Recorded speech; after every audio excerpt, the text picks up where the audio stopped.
D'ailleurs, c'est à cela que l'apôtre Paul disait, il dit, je ne bats pas l'air, je ne cours pas comme un fou, battant l'air. Non, nous avons trop de chrétiens qui font la boxe aux mouches. Chauffez les plaques bien, réchauffez vos plats bien, vous allez voir que les mouches ne viendront pas s'opposer, se poser dessus, et vous allez vaguer à autre chose. Voyez, notre travail, c'est de réchauffer des plats, de nous réchauffer nous-mêmes et réchauffer nos bien-aimés.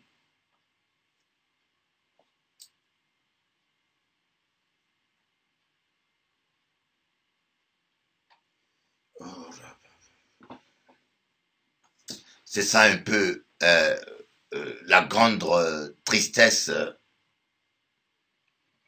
qu'il y a dans le christianisme. Les hommes de Dieu sont devenus tellement froids eux-mêmes. Vous voyez, un repas ne peut pas être chauffé quand le plat même qui est destiné à chauffer ce repas est froid. C'est que les pasteurs savent mieux prêcher, hein, et quel que soit les temps, contre vent et marée, c'est la dîme et les offrandes. Ce côté-là, quand le pasteur entre en crise, il sait prêcher. Mais je dis, pasteur, méritez la dîme, méritez un peu ça. Vous ne pouvez pas vous contenter à manger la dîme des gens, vous ne priez pas pour des gens, vous ne délivrez pas les gens, vous n'intercédez pas pour les gens, et vous êtes des fainéants en train de dormir dans vos chambres, des fainéants en train de voyager, soit disant que tu es missionnaire, mais tu fais du tourisme spirituel, tu vas voyager comme un simple vagabond touriste, tu dis que tu fais la mission, mais ce n'est pas la mission, tu as envie de voyager, et en fin de compte, tu viens prêcher la dîme, parce que tu as des factures à payer. Non, il faut arrêter moi tout ça. Il faut qu'on arrête tout ça. Je ne suis pas contre la dîme, mais on doit s'occuper convenablement. Un pasteur qui ne s'occupe pas d'une brebis n'a pas droit de réclamer la dîme à ses brebis. Vous devez vous occuper bien de vos brebis.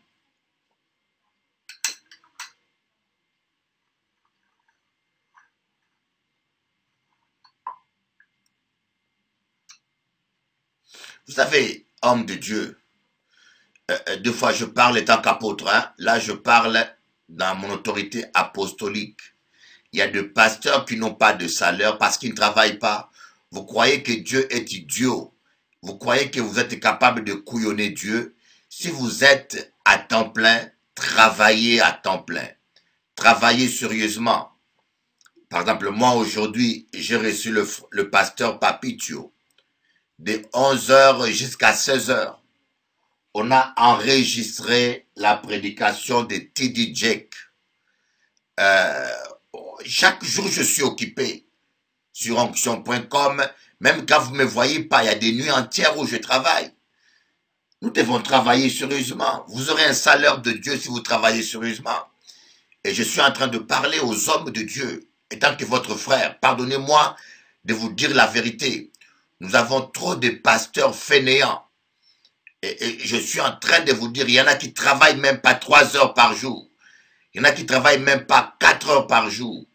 C'est votre conscience. Et voilà pourquoi vous êtes appelés même à forcer les gens à donner.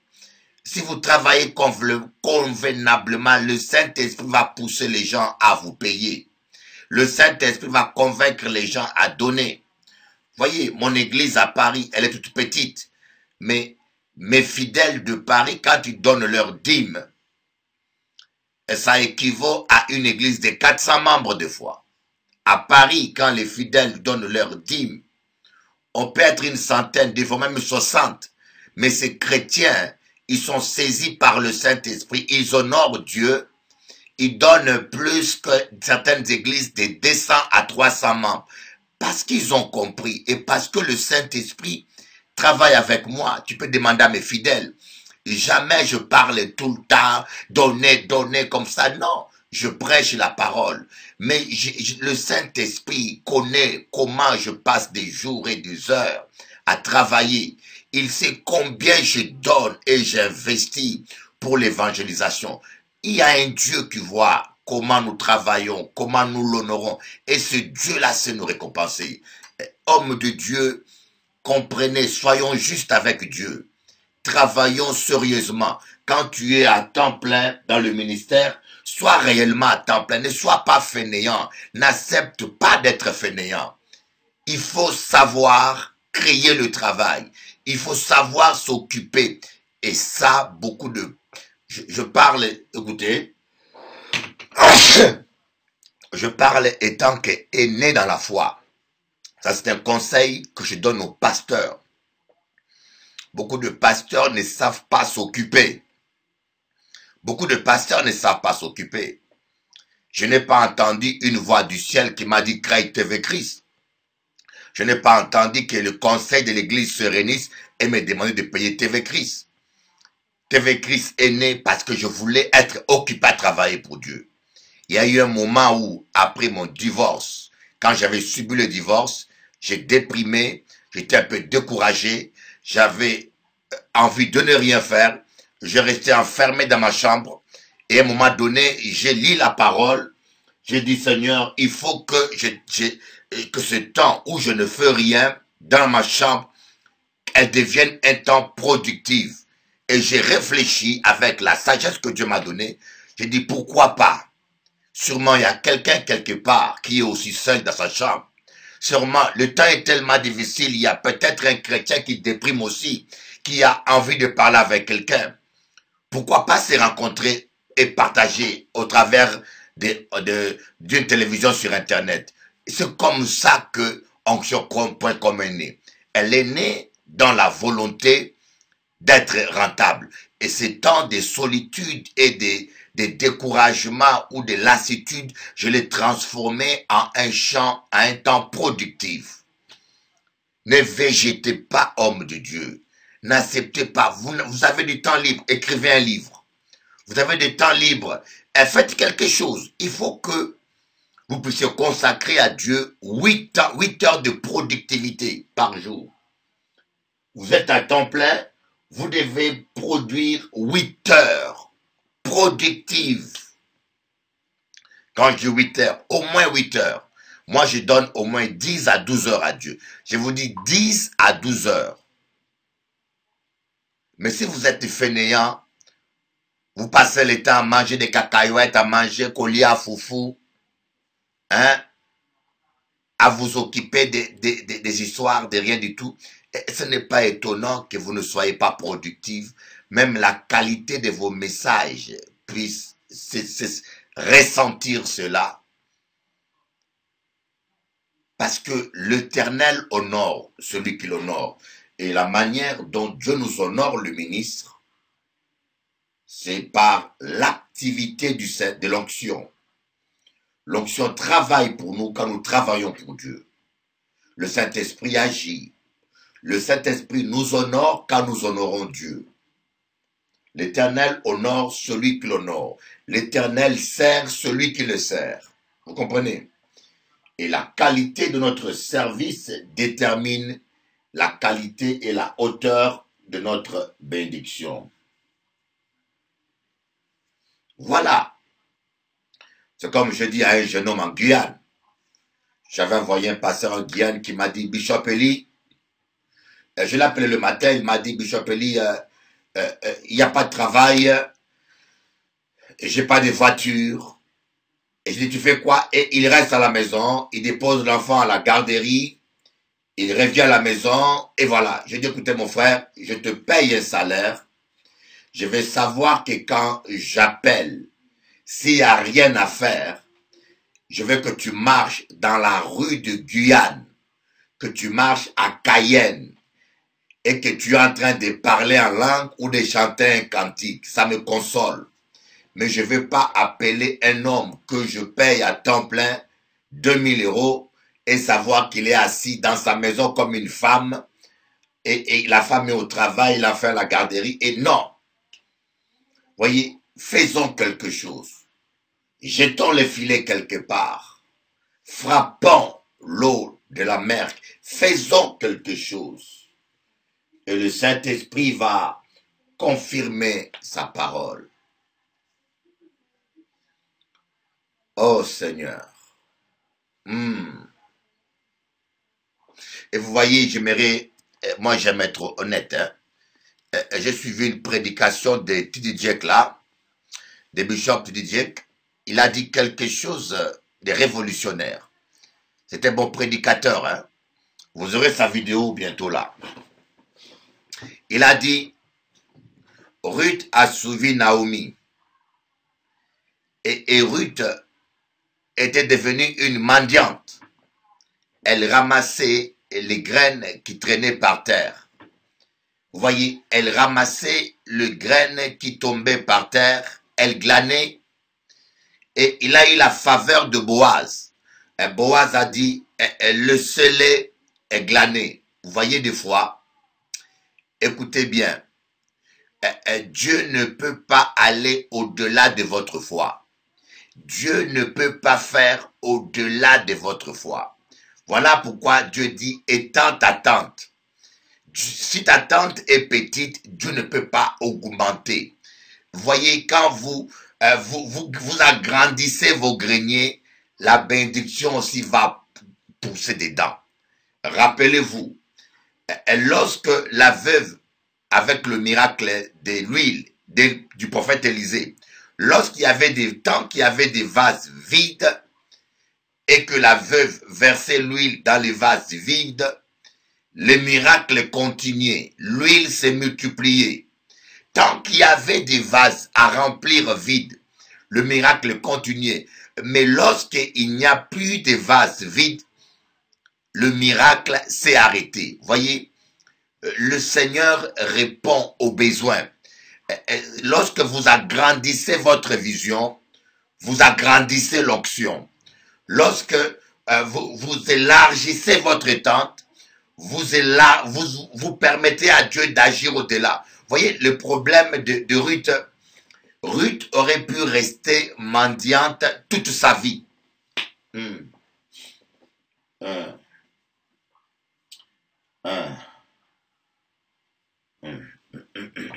Écoutez. Ruth aurait pu rester mendiante toute sa vie. La personne qui a sauvé Ruth, c'était Naomi. Naomi lui a donné les rimas parce que Ruth, elle commençait à se contenter des miettes. Elle se disait, tout ce que je fais échoue. Mon mariage a échoué, mon mariage est mort. Je suis né pour souffrir. Merci Seigneur pour le peu. Voyez, Ruth était en train de mendier dans un champ qui devait l'appartenir. Oh my God. Petit, oh, ça bloque bakolo. Petit yoka. Petit yoka bloque bakolo. Quand le côté va te dire que je suis vraiment, oh, ali. Allô. Gasoil. Diesel, oui. Ok. Voyez le problème de Ruth. Ruth était en train de mendier quelque chose qui lui était prédestiné. Vous comprenez? Il était en train de glaner dans un champ qui devait l'appartenir. Et pourquoi il avait une telle dimension? C'était à cause de son passé. Son présent avait diminué sa foi. Au lieu d'élargir son esprit, sa tente, ses pensées. Quand on dit élargis ta tente, ça veut dire aussi élargis tes pensées. Élargis ta vision. Fungola mayele na yo petit. Fungola mayele petit. Tika ko calculer ga mabonza. Yo pasteur mobimaka ga mabonza na mutu na yo. Ko kontaka mabonzo ko la mwasi. On a musala basi te petit. On a musala na ote. Il faut ouvrir ta pensée. Mais Ruth, il était devenu borné et elle continuait. Vous voyez, elle aurait pu faire ça toute sa vie. Elle aurait pu mourir comme une mendiante. Elle aurait pu mourir. Voilà pourquoi vous avez besoin d'un mentor, mes amis. Vous avez besoin d'un mentor, vous avez besoin d'un pasteur, vous avez besoin de quelqu'un qui est spirituellement plus avancé que vous. Vous avez besoin d'être en communion et d'écouter un homme de Dieu qui est un peu au-dessus de vous, qui peut vous aider, vous donner le réma, la révélation, la connaissance, qui peut élargir votre esprit. Vous voyez, parce que la foi vient de ce qu'on attend et ce qu'on attend vient du réma. Mais comment votre foi est proportionnelle à votre réma. Quand vous avez le réma sur la guérison, vous aurez la foi sur la guérison. Quand vous avez le réma sur la prospérité, vous aurez la foi sur la prospérité. Vous devez avoir des rémas. Et à un moment donné, Ruth a commencé à être borné, à ramasser les petites choses, à ramasser un mendiant, comme une clocharde. Alors que, il y avait quelque chose de plus grand. Ruth était en train de mendier un champ qui devait lui appartenir. Manque de révélation, elle mendiait. Ruth était en train de glaner devant des hommes qui devaient être ses serviteurs. Je crois qu'il y a quelqu'un là qui est en train de glaner alors qu'elle devait être une patronne. Il y a quelqu'un là qui est en train de glaner, qui cherche l'amour, alors qu'il y a un prince que Dieu l'a préparé. Il y a quelqu'un là qui souffre, je ne sais pas, de la solitude, alors qu'il devait avoir à être... Oh my God, oh my God. Il y a quelqu'un là qui a échoué, qui a perdu son mariage, qui a perdu, je ne sais pas quoi, qu'est-ce que tu as perdu. Le plus grand danger, ce n'est pas ce que tu as perdu. Le plus grand danger, c'est que ta vision puisse devenir bornée. Le plus grand danger, ce n'est pas le manteau qu'on t'a volé. Le plus grand danger, ce n'est pas la maison qu'on t'a arrachée. Le plus grand danger, ce n'est pas le mari que tu as perdu. Il y a plus de 1 milliard d'hommes célibataires. Ce n'est pas la femme que tu as perdue. Il y a encore de plus belles femmes que la femme que tu as perdue. Le plus grand danger, c'est que ta foi soit perdue. Et c'est ce qui est arrivé. La foi de Ruth était affectée. Elle pensait comme une mendiante. Sa vision était devenue étroite. Elle se réveillait le matin, il fallait glaner. Et puis elle retournait, elle se contentait, elle disait, ah, Naomi, on a amené un peu du riz là. J'ai ramassé beaucoup, Dieu nous a bénis. Naomi a dit, attends, Ruth, attends un peu là. Maintenant, assis-toi. Ruth, maintenant, Fanda petit, Fanda. Tu vas comprendre, tu vois le gars là, le champ où tu glanes. Ce n'est pas ton niveau, Ruth. Ruth, évolue un peu. Oublie ton passé. Oublie que tu es moabite. Oublie que tu es descendant d'un pays maudit. Oublie que tu as des malédictions ancestrales de chez moabite. Oui, tu as eu des malédictions. Oublie un peu ça. Oublie un peu les sorciers. Vous parlez tout le temps. Oublie un peu tout ça. Mais j'aimerais te dire, tu vois les champs où tu m'en dis là. Change de niveau, change de vision. Tu peux aller plus loin que ça. Parce que cet homme-là, chez qui tu es en train de manger, le propriétaire du champ, il a le droit de rachat. Il a le droit de rachat.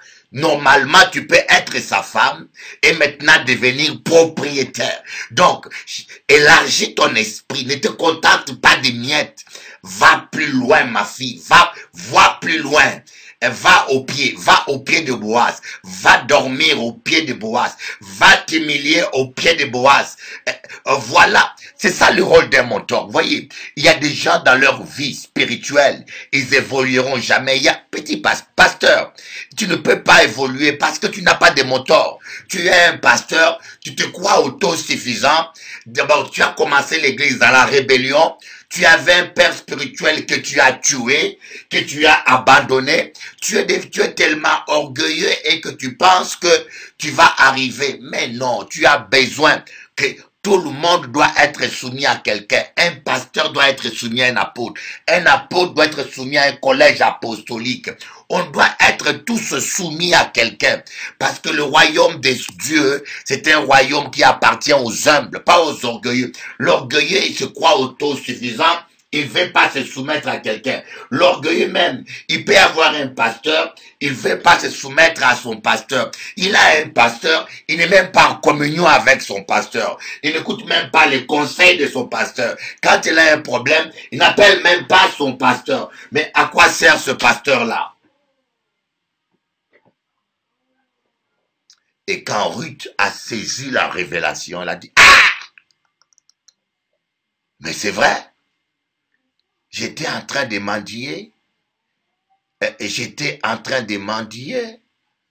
Alors que je pouvais. Non pas seulement. J'étais en dessous des ouvriers. Il y avait Boaz. Il y avait les ouvriers de Boaz. Et moi j'étais en dessous. Alors que je peux moi, devenir la patronne. Lorsque Ruth a saisi les rémans, les choses ont changé.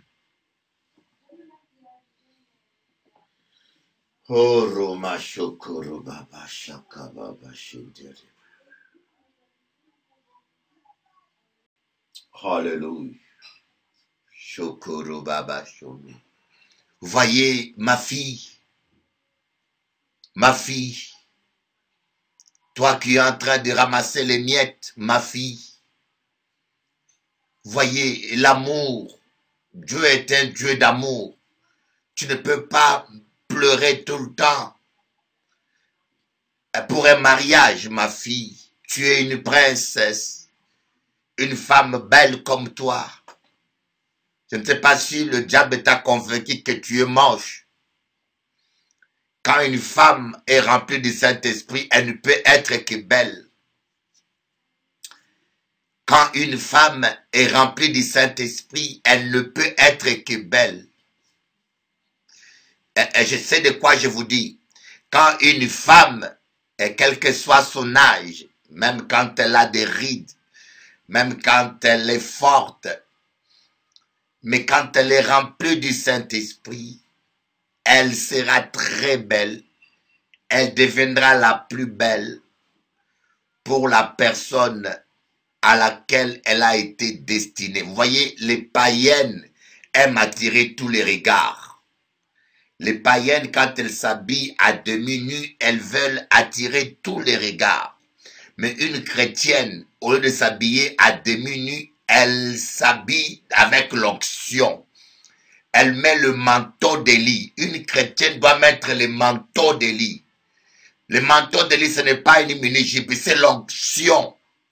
Et avec ces manteaux-là, elle peut être moche pour tous les hommes, mais elle sera la plus belle pour l'homme pour laquelle elle a été destinée, prédestinée.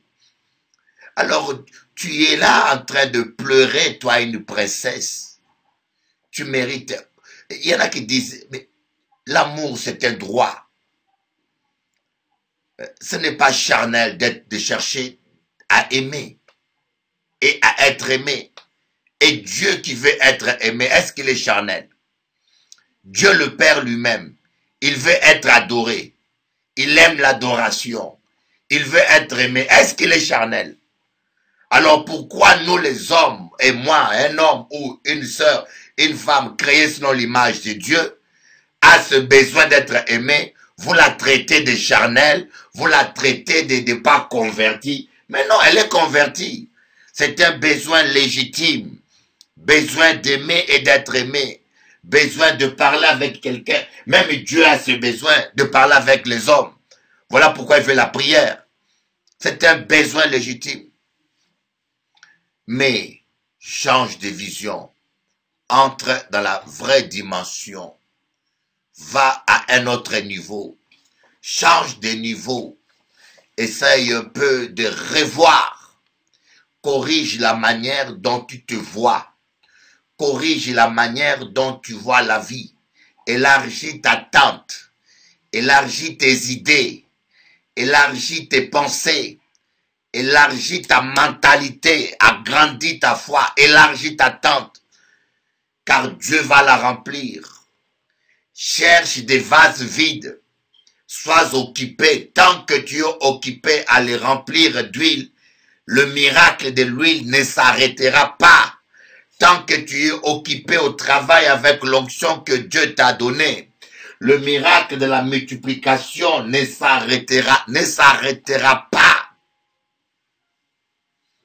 Une chose qui m'a béni avec Paris, c'est l'occupation. À Paris, j'ai un nouveau challenge. Je suis occupé.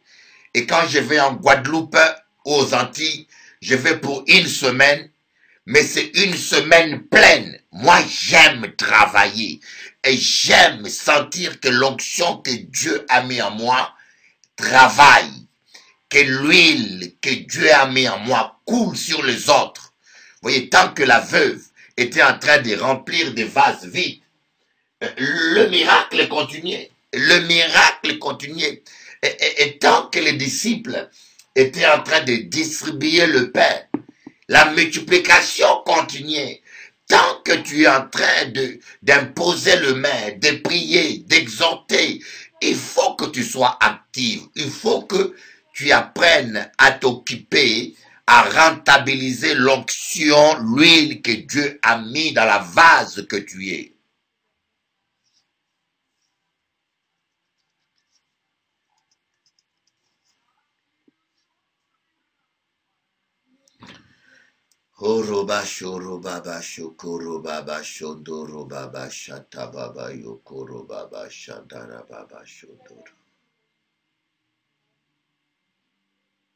Aujourd'hui, je suis en train de ramasser les miettes.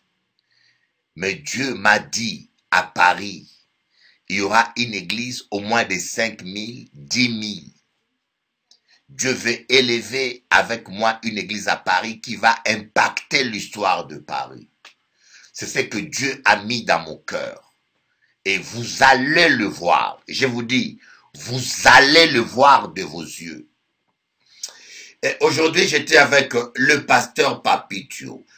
Le pasteur Papitio m'a dit, Bishop Eli, il y a un jeune homme là, Koul Matopé. Koul Matopé est mort vendredi.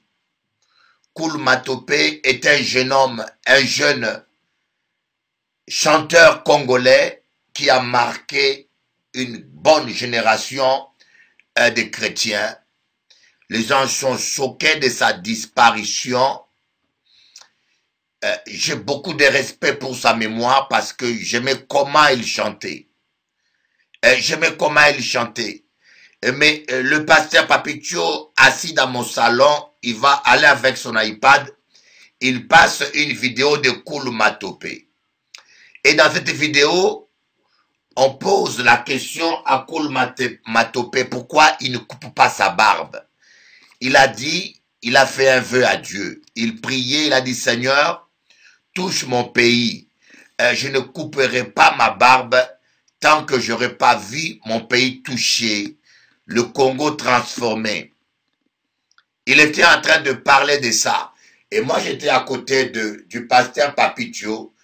Et j'ai dit, ce qui est triste, ce n'est pas la mort de cet homme. Ce qui est plus que triste, parce que là, il y a deux morts. Cet homme-là, le corps est mort, mais la personne vit encore. Mais ce qui est plus triste, c'est la mort de sa vision. Ce jeune homme est mort, il n'a pas coupé sa barbe, il est allé avec sa barbe dans le cercueil. Avec tous mes respects pour cet homme-là, que j'aimais bien, qui chantait bien, ce n'est pas un mépris, mais c'est un témoignage qui doit nous servir d'avertissement. Je dis, écoutez Papitio, ce jeune homme est mort. Il est mort empoisonné. Il est mort empoisonné. Et moi j'ai dit, Jésus a dit, ceux qui croiront en moi prendront des breuvages mortels, ça ne leur fera rien. Donc pour moi, un enfant de Dieu ne peut pas mourir de poison. Vous pouvez trafiquer vos Bibles ou essayer de justifier cela. Mais moi, je vous dis, tant que je suis obéissant à Dieu, tant que ma foi est appuyée sur Dieu, je ne mourrai pas des poisons. Je vais boire des poisons peut-être, mais ça ne me tuera jamais parce que c'est ma foi qui est comme ça. Je crois à ce que Dieu dit. Un point, un trait. Et ceux qui meurent de poison, c'est leur problème. Alors je dis, ce jeune homme, il est mort. Mais ce qui est triste, il est mort avec sa barbe, parce qu'il est mort avec sa vision. Il n'a pas vu sa vision s'est réalisée. J'ai dit, écoutez mon frère Papitio, faisons attention aussi pour nous. Nous avons des visions. Ce serait triste que nous mourons avec nos visions. Nous avons des visions de grands ministères, de toucher la France, de toucher Paris. Mais ce serait triste qu'on meure et qu'on aille au cercueil avec la vision sans la coucher. Qu'on meurt comme une femme enceinte qui n'a pas eu le temps d'accoucher du bébé. Et je dis, c'est ça le problème. Le problème que nous avons. Nous avons des visions, mais nous ne calculons pas le prix à payer pour réaliser nos visions. C'est bien de dire, nous voulons la France pour Jésus. Mais est-ce que tu as déjà évalué le prix à payer? Est-ce que tu es prêt à payer ce prix? On dit, nous voulons l'Europe secouée par Jésus. Mais est-ce que vous êtes... Oh, je veux que ma famille tout entière soit touchée. Mais est-ce que tu es prêt à payer le prix? Et voilà tous ces chrétiens-là, hein? La plupart des Gaulois et des Gauloises qu'on a eu sur onction.com, où sont-ils? Ils ont dit, Bishop Eli, nous voulons les réveils de la France, nous sommes avec toi. Mais les voilà qui démissionnent, les voilà qui ne veulent plus venir à l'église, les voilà qui abandonnent onction.com et qui sont en train de tenir l'onction.com. Et c'est les émigrés, et c'est les hommes de couleur comme ils disent. À part les loups, c'est les hommes de couleur qui viennent faire les réveils à votre place. Et pourquoi? Et parce qu'ils n'ont pas évalué les prix à payer. Ils aiment trop leur confort. Il y en a qui me disent, Bishop Eli, je ne peux pas animer TV Christ, j'ai un bébé. Et Bishop Eli, je ne peux pas venir au culte aujourd'hui, mon enfant a la fièvre. Et Bishop Eli, je ne peux pas faire ceci, il y a les vacances. Voilà, ils ne veulent pas payer le prix. Ils ont la bonne vision. Ils ont une bonne vision. Ils veulent le réveil de leur pays. Ils veulent la gloire de Dieu. Mais ils n'ont pas évalué le prix. Vous voulez une grande église. Vous voulez apporter le réveil. Mais c'est normal. Quand vous voulez qu'il y ait du réveil, il y aura, le diable va s'opposer à vous. Vous aurez des critiques. Vous aurez des trahisons. Vous aurez de la calomnie. Vous aurez de l'opposition. Mais il faut s'attendre à cela. Et il faut accepter ça avec joie. Parce que c'est le prix à payer. Mais vous voulez la France, mais vous voulez que tout le monde puisse vous aimer. Vous voulez la France, vous voulez briser la franc-maçonnerie, mais vous voulez que les francs-maçons puissent vous prêter de l'argent, que les francs-maçons puissent vous soutenir, que les francs-maçons puissent vous encourager. Vous voulez arracher Paris à Satan, et vous voulez que Satan vous donne des bonbons, que Satan vous donne des beefsteaks, pour que vous puissiez détruire son royaume. Mais il va s'opposer à vous. Il va créer des rébellions. Il va essayer de créer des divisions. Il va essayer de vous trahir. Mais c'est normal. C'est le prix à payer. Plus le prix à payer est élevé, plus l'opposition sera élevée.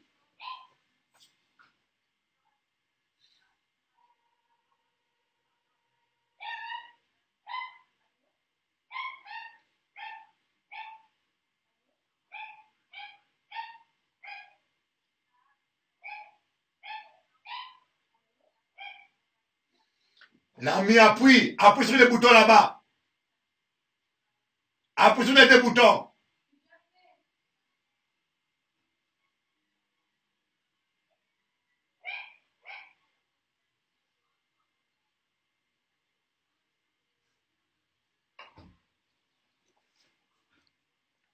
Oh Seigneur, c'est possible que toute ma famille soit touchée. C'est possible que mes enfants soient tes serviteurs.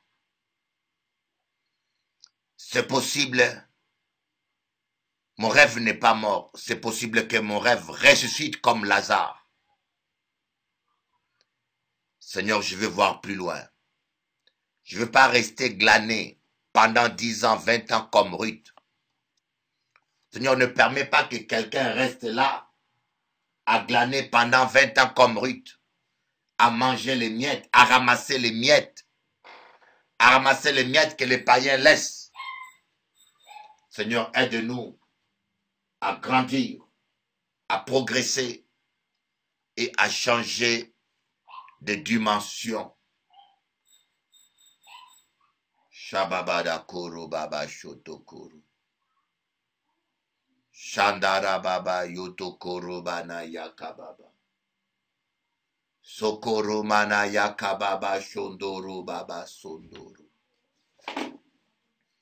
Oh Dieu, cher Saint-Esprit de Dieu, moi qui prêche cette parole,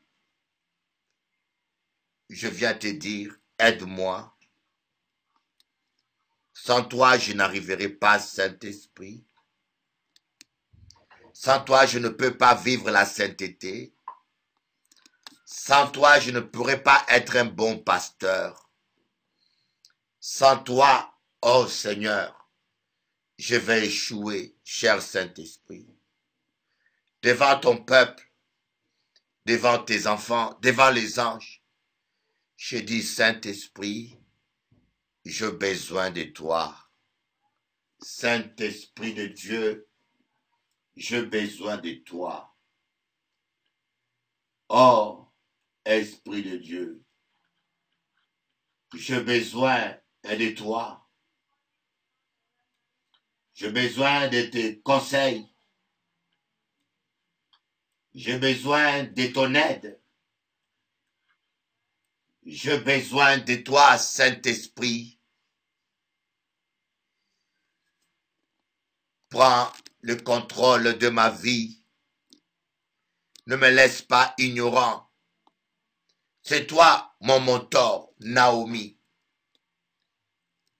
Si vous n'avez pas de mentor, n'oubliez pas que le premier mentor, c'est le Saint-Esprit. Le premier mentor, c'est le Saint-Esprit. Notre Naomi, c'est le Saint-Esprit. Il est là pour nous guider. Et si le Saint-Esprit te donne un pasteur, un berger, respecte-le. Dis, Saint-Esprit, donne-moi un pasteur. Et vous voyez, Réma.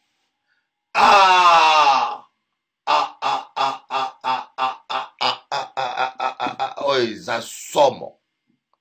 Je viens de recevoir un remala,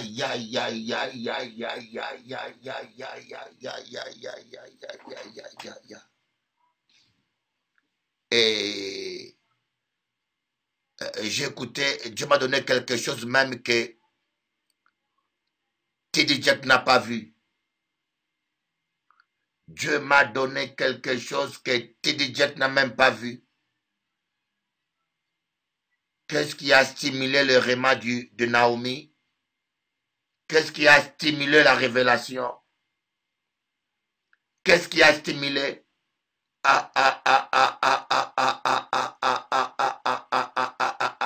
Et je vous dis, je viens de recevoir un réma là. Je n'avais jamais vu ça, comme ça. Et ce que je vous ai dit là, écoutez, moi je suis quelqu'un d'honnête. Ce que je vous ai dit sur le moteur, que Naomi était le moteur de Ruth, et que Naomi a révélé à Ruth qu'il devait changer de dimension. Là, c'est ce que j'ai reçu de T.D. Jack. J'ai regardé la vidéo de T.D. Jack que Papi Choma a interprété. C'est ce que j'ai reçu de cette vidéo. Mais maintenant, le Saint-Esprit vient tout de suite là de faire tomber la manne du ciel. Le Saint-Esprit vient de faire tomber la manne du ciel. Je me poser la question. Qui veut avoir un réma? Qui veut avoir un réma sur sa destinée? Qui veut que le moteur, le Saint-Esprit lui révèle, l'amène plus loin? Qui a l'impression qu'il est en train de ramasser les miettes et il a besoin vraiment que le Saint-Esprit l'amène plus loin? Il n'y a que 2 personnes. Alors je m'arrête là. Il n'y a que 2 personnes et je m'arrête là. Anne Mireille en Australie Et Josia, il y a Lynn aussi, qui a l'impression qu'il est en train de ramasser les miettes et qu'il a besoin vraiment que le Saint-Esprit parle. Oh, oh, oh, oh, Liloba, Pepe. Boalu boaji kema, chilombo cha jinene. Boalu boaji kema, boalu boaji kema, chilombo cha jinene. Ouh, Rema. Moi, chaque fois que le Saint-Esprit me donne quelque chose comme ça m'impressionne. Et j'aime bien dire que c'est le Saint-Esprit. Écoutez, ne priez pas pour ça. Écrivez numéro 1. Ne priez pas pour ça. Non. Adorez Dieu, oui, mais ne priez pas pour ça. Il y a des choses qu'on ne demande pas au Seigneur. Non. Ne priez pas pour ça. Ne priez pas pour ça. Dites pas, Saint-Esprit, révélez-moi ma destinée. Non, c'est pas ça. C'est pas ça que Ruth a fait. Non, c'est pas ça. Non, Yango t'es petit, wana t'es petit, on peut pas pour ça. On prie pour adorer Dieu, on prie pour intercéder, on prie pour demander, mais il y a des choses, vous voyez, qu'est-ce que Ruth a fait? Ruth a sémé dans Naomi. Est-ce que vous comprenez? Qu'est-ce que Ruth a fait? C'est ça que Dieu m'a dit. Ruth a sémé. Vous qui ne voulez pas s'aimer. Voyez, Ruth a semé du blé. Le blé, c'est l'image de la parole. Ruth a semé le blé. Et le blé, ça symbolise la parole. Ruth a semé le blé. Ruth était pauvre. Il ramassait le peu de blé qu'il ramassait là, dans sa petitesse là. Elle a commencé à s'aimer dans Naomi sans calculer. Elle s'aimait. Mais c'était comme l'échec. Ruth signait des chèques à Naomi. Il disait, Naomi, tu es ma maman spirituelle. Un chèque pour toi. Naomi, tu es toi qui me nourris spirituellement. Vous voyez, la dîme, on les donne à Naomi, au moteur que Dieu vous a donné, au père spirituel que Dieu vous a donné, au pasteur que Dieu vous a donné, au moteur. Voilà. C'est pas parce que vous allez dans une église locale que c'est obligatoirement là. Non, c'est là où est ton moteur. C'est là où est ton moteur, c'est là où doit aller ta dîme. La dîme, elle est là-bas. Naomi s'aimait, il s'aimait même la dîme, l'offrande, il nourrissait. Ruth nourrissait Naomi. Il a tellement s'aimé. Et le blé a poussé le réma. Oh, Omoni petit. Omoni, yo maboko flambeau petit. Chaque osalakate. Soki balobi mbongo komi koyima yimo komo tomboka petit. Maboko flambeau petit. Okotikala kaka tina te boye. Okolia kaka babikedi. Babikedi na batumbaku. Okoloko kaka ba morceau maboko boye. Ba prière tala moulayi. Ba prière kilométrique. Chaque tout le monde a kate.